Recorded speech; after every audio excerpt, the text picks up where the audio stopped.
let's jump right into setting everything up on your machine so that you can actually progress with this course. This is not going to be the most exciting module here, but nevertheless, it's very important to have it here because, well, without Flutter installed, you cannot do anything when it comes to programming in Dart and Flutter.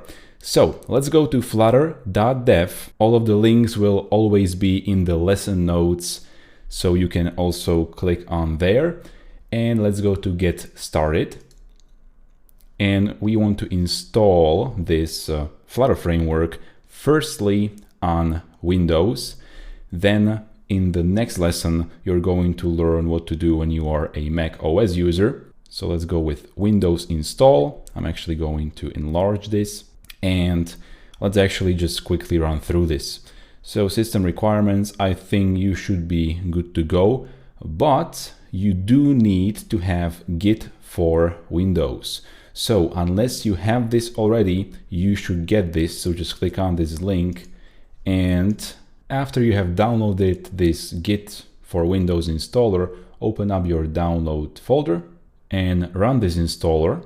Obviously hit next, next. Select the editor which is going to be used by Git for Windows. If you already have Visual Studio Code, you can select it here. If you don't, it doesn't really matter which editor you are going to select here because this will not affect us at all, but just hit next.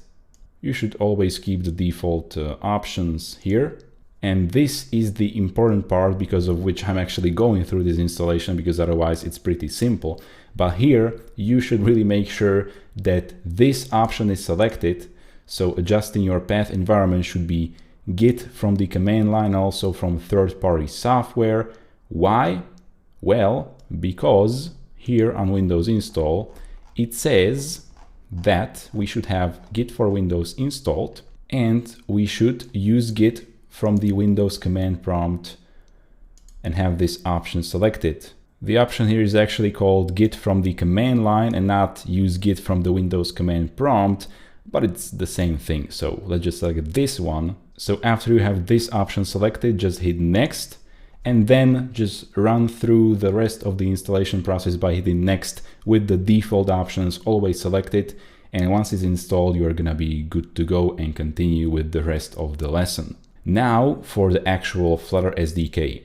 So you want to download this version of Flutter. The current version is 2.0.2.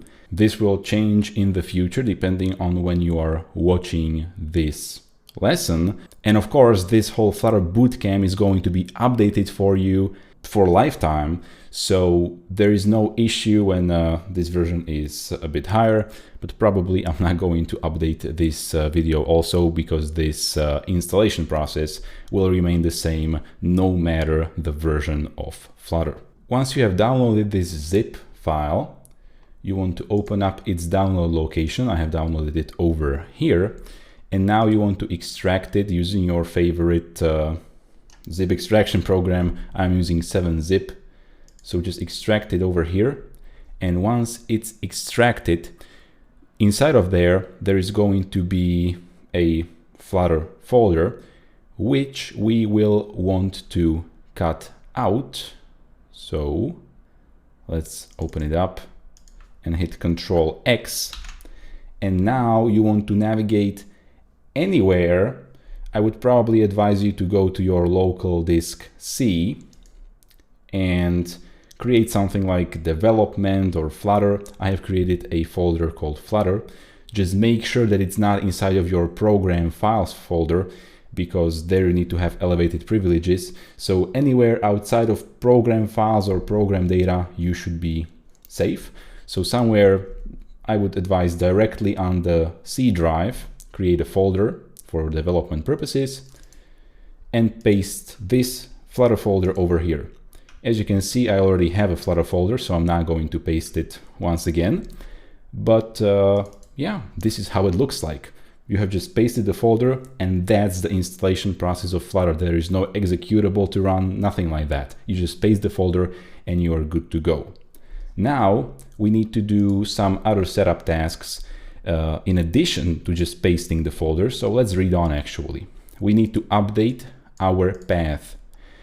because we want to run Flutter commands like flutter run or flutter pub get and so on. You're going to see what I mean in the next modules. But if we want to run commands like that, we need to be able to access the Flutter bat file from anywhere, because currently we would be only able to run these Flutter commands from this bin folder, only from within here. If we were to open a command line here, we would be able to run Flutter commands, but we would not be able to run them from anywhere else, from any other folder.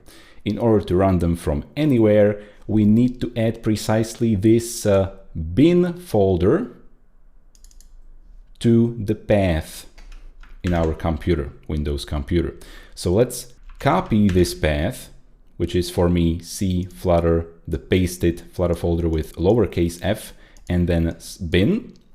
So copy this path, and we want to go to the search and search for env, which is edit the system environment variables. Open this up.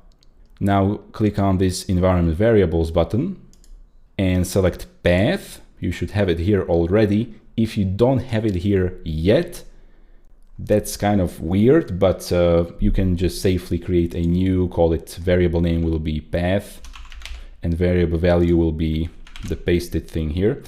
But I already have a path variable created, so I'm just going to edit it. And you want to create a new and paste the path which you have just copied over here. I'm not gonna do it because I already have flutter/bin in the path. So this is what you want to do in order to be able to run the Flutter command from any kind of a folder when you open your command line. So now I can just open my favorite command line called hyper, but you can also run whatever, the default command line or git bash command line, it doesn't matter. And I can run flutter doctor. This is the command which is going to check if you have everything set up properly. The output for you will probably be a lot different because we have not installed anything besides Flutter. So if you are just starting out, you are probably not going to have Android Studio, and you're probably not going to have VS Code. You may as well have them, but if you are a complete beginner, you probably don't have these. But don't worry, we're going to get to this in the next lessons. But at least the Flutter itself should be installed, and there should be a check mark that it's actually correctly working.